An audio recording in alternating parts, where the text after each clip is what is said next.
welcome back. And now it's time for our press review. We are going to take a look at the main headlines of our Egyptian dailies. First of all, allow me to welcome my guest for today, Mr. Mustafa Rida. He's a political and economic analyst. Good morning, sir. Let me start by taking a look at Al Ahram newspaper. President Abdel Fattah al-Sisi met with a delegation from the Egyptian-Germany Parliamentary Friendship Association. The parliamentary delegation is headed by Karen Mag, who has the Egypt Friends Group in the German Bundestag. They discussed the mutual ties and parliamentary relations between Egypt and Germany, and the meeting tackled regional and international issues with mutual concern. So talking about our relation with Germany, and of course we can see how important it is right now to our cooperation with Germany after the last visit or the recent visit of Angela Merkel to Egypt. Right. And I think that this meeting also has a significance. Definitely. Certainly, this is a continuation to the strategy, the new strategy that the President and the Minister of Foreign Affairs certainly are adopting by strengthening their relations with the countries which have a real weight, a great weight in the international community. Germany is a leading country in the European community, and we have a lot of economic and projects and various relations, you see, not only on the economic side. Probably you are aware that they have a lot of NGOs, you see, and they were banned since when we had Mrs. Faiz Abu Naga, you remember these problems. Yes. Then all these issues have been solved, you see, when Miracle came here to Egypt, you see. So certainly things are improving, because I don't know if probably you are aware, Nasha, that we had, Germany was not in favor of the change that occurred, you see. So this is really, we should say, it's a dramatic success for the new administration here, the President and the Minister of Foreign Affairs. They are doing their homework in a professional manner. And certainly this will encourage, you see, it has an impact on other countries in the European community that they will follow the same path, because as I told you before, that Germany is leading. The European community. Right, still with Al Ahram newspaper, Prime Minister Sharif Ismail held a meeting on Thursday to discuss and tackle the outcome of planting the cold wheat. The meeting was attended by the Minister of Irrigation and Water Resources and the Minister of Agriculture. And the Premier listened to means of benefiting from this new experiment. He also emphasized the importance of making scientific researches and pointed out to the necessity of using new and creative means in order to improve different sectors. And this has been a controversial point, and we all read about it, yes, talking about the previous cabinets. So talking about this idea and talking about the planting of the cold wheat. Certainly, this is a very, very important issue, because you see, our budget, our government budget, part of the imports, and certainly wheat is constitutes a major factor in our imports. Certainly, if we're going to go ahead and probably take this matter seriously, you see, with this project, and we have an action plan in order to have self-sufficiency in the wheat, you see, this will have an impact on the foreign currency. Certainly, the dollar will going to be decreased. We're not going to depend, which is very, very important factor, on a foreign power or a foreign country. In case the relations are bad, they're going to stop giving us wheat. You see, we had this case in the 60s when the relations between the U.S. used to depend heavily on the U.S. And when the relations were strained between the U.S. and Egypt, there have been cut-offs in the wheat, and it certainly affected the economy here. So this is a very important project, but however, still, we need an action plan actually to see how this project is going to be fulfilled, you see. Until now, you see, we saw slogans and wishful thinking factors, you see, but we want to see results, you see, how long is going to take, how much is going to cost, who's going to, what are the manpower needs for this project, and how are they going to implement it, you see. So probably let's give them the chance and see what's going to happen, you see. Moving on to Al Ahram online. Foreign Minister Sameh Shukri and his Jordanian counterpart Ayman al-Safadi met in Cairo on Thursday to discuss the latest developments in the region, including the Palestinian peace process and Egyptian-Jordanian relations. The two diplomats held a press conference following talks in Cairo, assuring that Egypt and Jordan are working with the Palestinian Authority to push for the establishing of a Palestinian state with East Jerusalem as its capital. How do you read this meeting? And especially discussing the situation in Palestine. You see, the point is that during the Arab Springs, the Arab-Israeli conflict has been didn't take the first priority. Certainly, again, now with the new administration here in the U.S., having President Trump, you see, there has been a dramatic change in the policies of the U.S. Certainly, this is a very good chance for the Arabs, all the Arab world, to unite and start thinking ahead how we're going to solve this problem, you see, and they have to eliminate the differences. Number two, again, we have a problem with the Palestinians. The Palestinians are still divided, you see, so this is a very important point. They should be united because the division, or we have a lot of militants, a lot of organizations, and everyone has his own path and his own objective. And this is not in the favor of the cause. Probably Israel is benefiting on that. On the other side, this is a very good chance for Israel, you see, to, if they are really serious in getting the peace process and want peace, they should take this initiative. But I see that Mr. Netanyahu is taking a very hard situation by not accepting the two-state situation, by insisting and not giving concessions, you see, in order to go ahead with the peace process. Certainly, what I expect that probably the U.S. might put some pressures on Israel, like we had, you remember, during the era of President Carter, when he pushed Menachem Begin to give some concessions during the Camp David agreements. Let us hope that this scenario will be repeated here for the Palestinian problem, you see, because this is the core problem here in the Middle East. If we have solved this one, certainly it's going to go stability for the whole region. It will be a major step. Right, moving on to Al Jumhuriyya newspaper. Armed forces said they were able to prevent the illegal migration of 398 people into Egypt through its southern and western borders in the last couple of weeks. In an official statement, Army spokesman Tamer al-Rifai relayed the armed forces' efforts to preserve the country on all strategic levels in the period from the 21st of February to the 13th of March. Those efforts included discovering and destroying smuggling tunnels in North Sinai and confiscating drugs and weapons to several governorates, including Ismailia, Suez, and others. This is according to the statement that actually was released by Mr. Rifai. Yeah. Certainly, we still, there have been a lot of efforts, you see, in order to combat terrorism, but still we find that certain actions, you see, unfortunately, we had a death of a certain lieutenant since 1 week ago. He was killed by a bomb which was placed somewhere in Sinai. So still the process, you see, it's a very difficult process. It's not an easy task because, you see, you're fighting a phantom. You don't know where is this enemy. You see, he appears suddenly, you don't know who he is.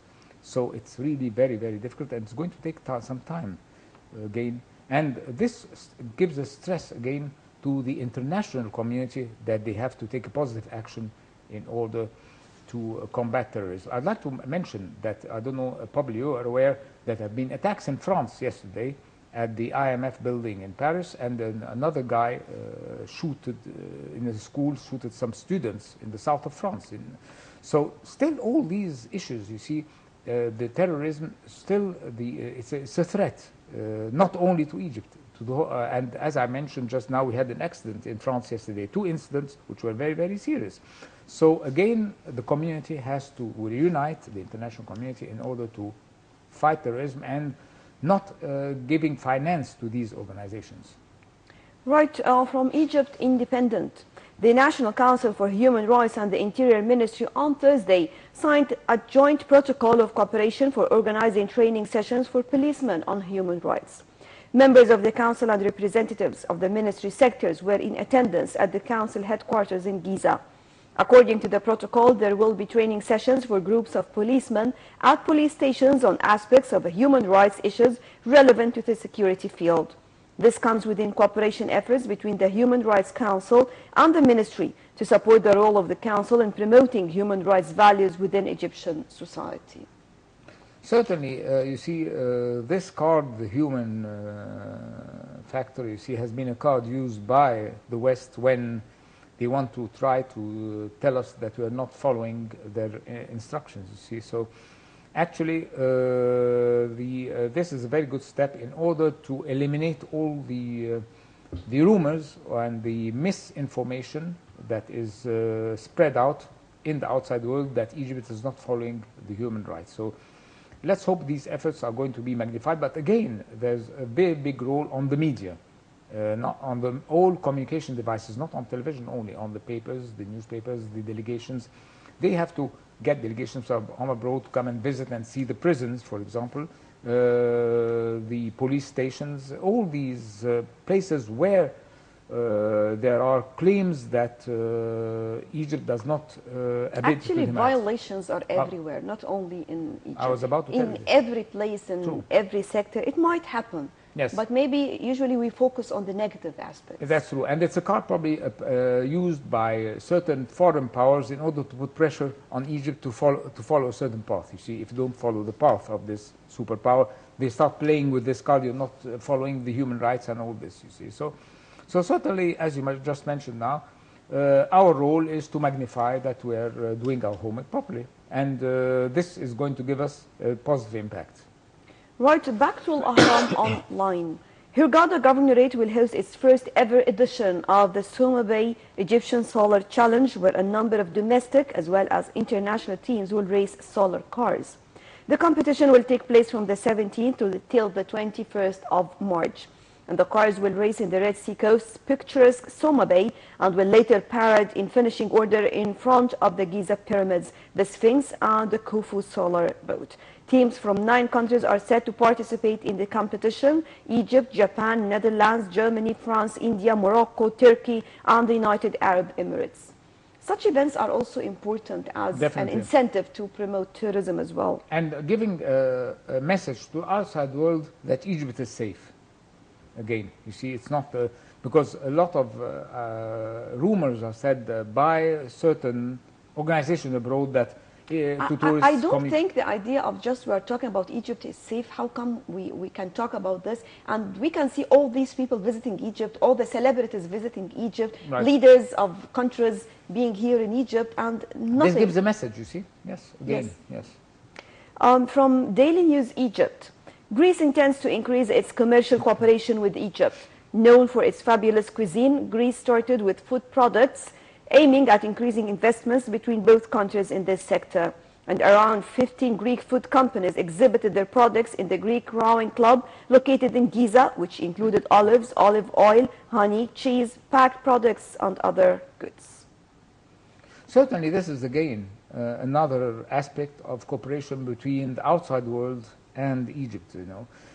Certainly our relations with Greece are quite, since a long time, had very, very good relations.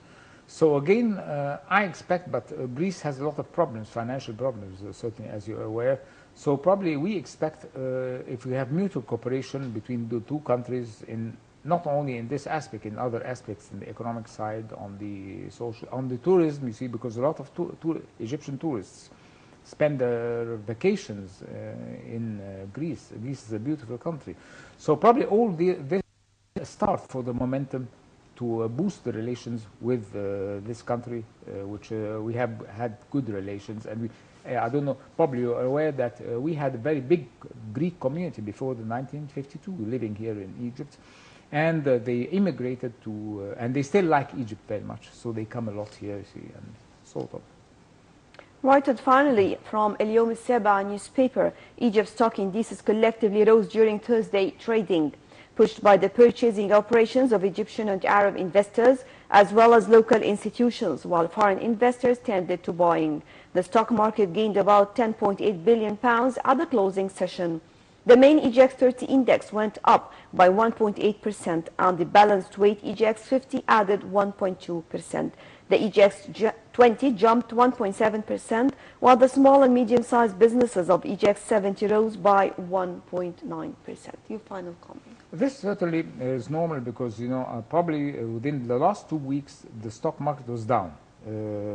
These 3 indexes that you mentioned, the the curve went down again. So certainly it's a normal trend that you see now, since we had a downfall in the market. A lot of people purchase because it's cheap, and when it goes up they sell it again. So it's a normal trend. And then we're going to expect, probably, I think, with the exchange rate of the dollar, which has changed dramatically within the past few days, that probably a lot of investors will be coming in the market and putting their money in the stock market. Right. At the end, Mr. Mustafa Rida, political and economic analyst, thank you very much for joining us. And still, we have more to bring you on our breakfast show. So let's move on to a quick break, and then we'll be back to resume our breakfast show.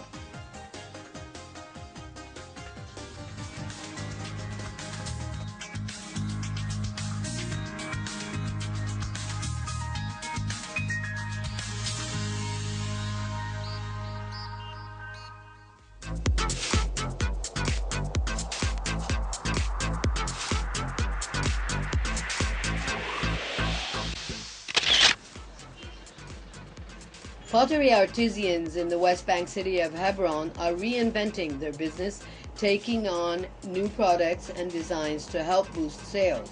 The potters say that years of instability in the region and lower numbers of tourists have caused sales to dwindle for many ceramic workshops. A 32-year-old family-run pottery business managed by the Reif family, called El Ikhwa, was once on the brink of shutting down, but the family decided to redevelop and improve their production with new designs, patterns, and varieties of ceramics. They also increased the scope of their sales by supplying their ceramic range to other souvenir shops in the region. Hebron was once famous for the unique ceramic and pottery designs, according to one of the owners, Khalef Khalid, that runs the business. Reis said there used to be 27 factories in the city, but today there are only 12. The Reis family added to plates and tiles other productions like trays, jugs, mugs, ashtrays, and different household decorative items. There are approximately 10 people working in the Reis family business factory. The Reis also began to look at designs from other cultures that work in ceramics like Morocco and Turkey. 75% of ceramic products made in the Reif family business is for the local market, while the rest is exported. Tourists from all over the world that visit the area are attracted to the colorful handcrafted ceramics. I really like it. I already have few pieces at home, so I came here to buy more because I really enjoy it. It's you can see that it's original. It's not something what you can buy in my country.